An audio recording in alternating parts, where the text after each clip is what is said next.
ولا يقده في توكل مثل هذا المتوكل ما يقده في توكل الضعفاء في توكل في الأسباب والوسائل لأنه يرى الأسباب مواتا لا حياة لها إلا بتوكل وهذا توكل خواص أهل المعرفة. Lain lagi kalau orang ahli ma'rifat, khawas, mereka la yaral asbab, ya, mawatan la hayatan laha. Jadi tidak memandang asbab itu apakah dia mati atau hidup, dianggapnya nggak ada. Tapi sebenarnya yang di alam semesta ini kan semuanya adalah pancaran dari 4 ma'rifat itu. Tiada di alam ini kecuali yang zahir ini adalah fi'il Allah. Yang batin darinya adalah nama Allah. Lebih batin lagi adalah sifat Allah. Lebih asrar lagi, lebih batin lagi adalah zatullah, ya.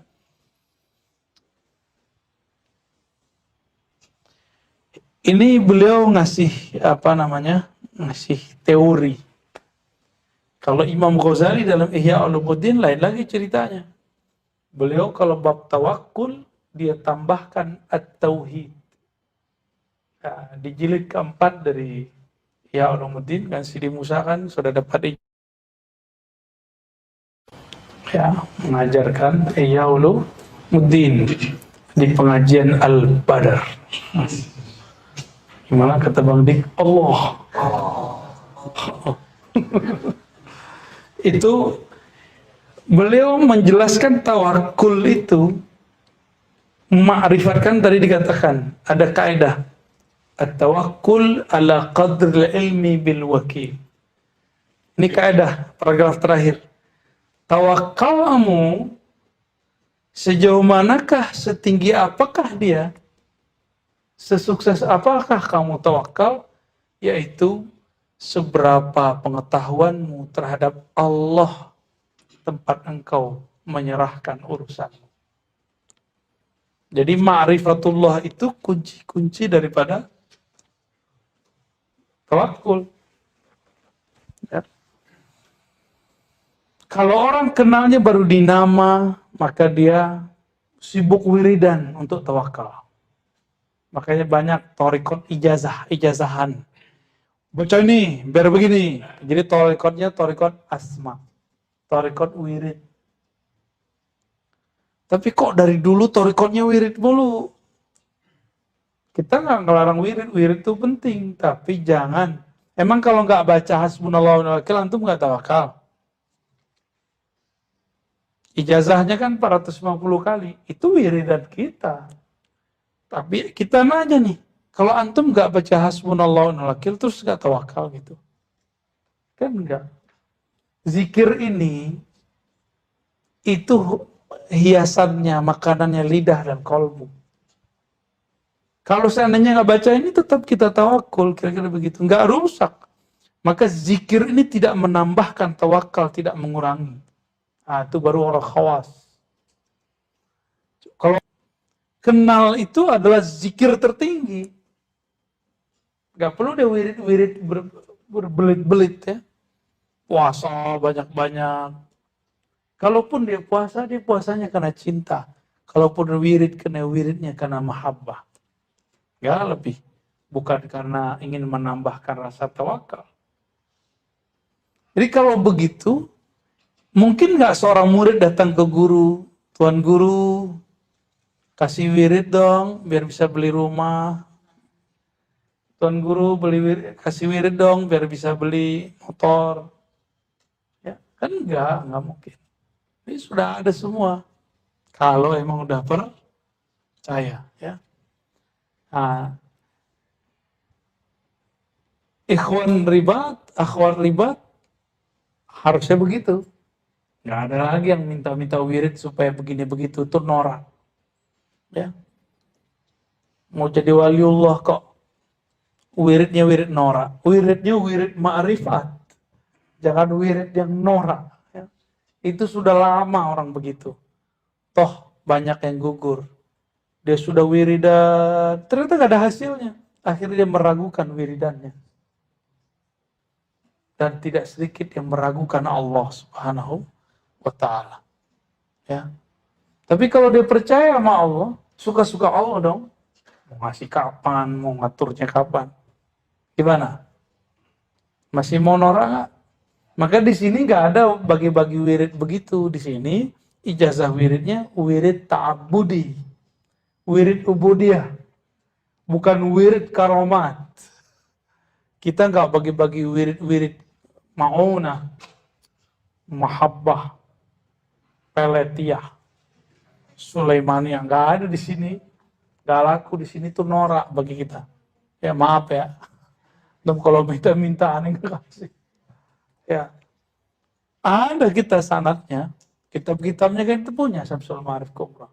Saya menjelaskan bahwa kitab itu boleh dikaji kalau ada guru yang ahli. Tapi kalau nggak ahli jangan coba-coba. Bisa miring-miring sebelah ntar. Ya. Karena interaksinya dengan ilmu huruf dan alam-alam arwah jin. Arwah-arwah khadam. Itu berbahaya. Walaupun kita tidak menganggapnya syirik. Tapi jangan main-main dengan api. Khawatir ente kebakar. Ya. Ini alam yang sudah beda dimensi. Ya. Jadi kalau mau berguru ilmu-ilmu ilmu hikmah kalau di Indonesia ya, harus benar-benar dengan wali.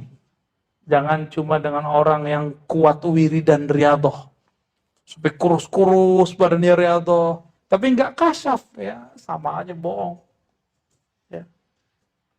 Guru yang sejati itu cukup salaman antum sakti, itu bener. Hampir itu macam-macam. Sakti itu kalau deket kepada yang Maha Sakti. Udah deket, maksud deket di situ percaya. Percaya nggak sama Allah? Kalau percaya dekat sudah. Masalahnya kan nggak percaya. Masa Allah dibayar dengan mahar-mahar zikir sekian? Lagi-lagi kita bilang, Nora, kapan mau jadi wali kan? Ya, wali murid aja lah. Mungkin ada yang nggak senang dengan kalam saya ini. Di antara praktisi-praktisi kebatinan. Jangan antum nggak senang. Nggak senang berarti nafsiyahnya masih ada masalah. Cobalah, masa dari dulu begitu-gitu aja. Nggak capek. Pasti capek loh. Supaya laris zikir ini. Capek loh. Nunggu kapan larisnya nih. Ya, wirid udah banyak nih. Itu genting loh kalbunya. Kan saya pengalaman. Saya pengamal itu.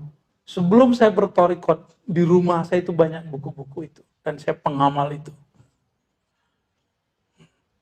Pengen ini, pengen itu. Kita cobain semua. Ya, 1-2 berhasil sih. Cuma nggak mau ngobati semua. Ya. Kita ngamalin juga dulu itu. Karena buku-bukunya banyak di rumah. Kitab-kitabnya kita dapat ijazahnya. Ya, termasuk orang yang firqoh kecewa lah. Torikoh kecewa. Jadi teman-teman yang melakukan Allah, itu bukan tasawuf. Bentuknya mirip, pengijazahan, wiridan, angka-angkanya. Tapi itu bukan tasawuf. Tasawuf itu yuwassiluka ila ma'rifatih. Menghantarkan engkau kepada ma'rifat kepadanya. Bukan memberatkan kamu dengan wirid. Itulah yang dikatakan Maulana Al-Imam Abdul Hasan Syazili. Berkali-kali saya ulang. Syekhuka man la yut'ibuka. Gurumu bukan yang ngasih beban kamu zikir ini, zikir ini, zikir ini. Kalau antum talqin, itu kan antum yang minta, malah dikasih kan. Kalau nggak minta, nggak saya kasih. Karena di torikot kita, aslu torikotina at-ta'lim wa ta'rif. Ngaji. 2 aja. Ta'lim, ta'rif, sama ngaji kan. Nah, tapi kalau ingin menjalani torikot nafsiyah, karena antum minta, baru kita kasih kurikulumnya. Dan itu pun pelan-pelan. Nggak ada yang langsung 5.000 kan, nggak ada. Ada nggak yang aneh suruh puasa? Nggak ada kan? Karena kita tahu, aneh pun malas puasa. Dulu-dulu mah kita sering puasa. Sekarang makan jarang, makan gak banyak, tapi puasa juga berat. Tahu tuh ya. Paling kita suruh, ya ayo koyum dulu, pelan-pelan. Coba 40 kali doang habis sholat. Emang banyak itu? Ya kan? Habis itu, apalagi? Kalau bisa 1000. Kalau udah berapa hari 1000. Kalau sudah terasa kolbunya ringan, artinya nggak ada paksaan lagi membacanya, baru ditalkin. Setelah ditalkin, kalau bisa zikir 40 kali lagi. Gitu. Terus begitu aja, pelan-pelan, pelan-pelan. Sehingga kolbunya nggak mengalami kaget. Nggak ada rasa takban. Kalau antum masih merasa takban, berarti belum benar berguru sama kita. Ya. Ngaji ke sini berat nggak? Sebelum datang ke sini ada, aduh gitu. Berarti belum benar berguru sama itu. Ya, sebelum ke sini kayaknya berat gitu. Tapi nyampe enak misalnya. Oh, berarti hijabnya masih ada beberapa. Cuma antum merindukan pertemuan ini. Oh, berarti sudah jadi murid. Insya Allah. Enggak ya, bener. Kayak bener aja ya. Allahumma sholli ala Muhammad. Fi soal? Oh ya, tadi saya lupa. Imam Ghazali memberikan prakteknya langsung. Dengan lafaz la ilaha. Jadi la ilaha illallah bagi Imam Ghazali itu dibagi 4 tingkatannya. Di situ ketahuan dia tawakal atau tidak. Kalaupun ia tawakalnya setingkat apa. Pertama, man qala la ilaha illallah bilisanihi la biqalbihi. Orang yang baca la ilaha dengan lisannya tapi kalbunya nggak ngikut. Berarti tawakal palsu. Tawakalnya, gimana coba la ilaha illallah itu dibaca di lisan, tembus ke kalbu, talqin. Maka talqin itu membimbing. Ada geraknya nggak kalau baca la ilaha illallah? Ada titik-titik yang dilewati nggak? Nah, itu supaya kalau titik-titik itu adalah cara untuk membatasi pikiran supaya nggak kemana-mana.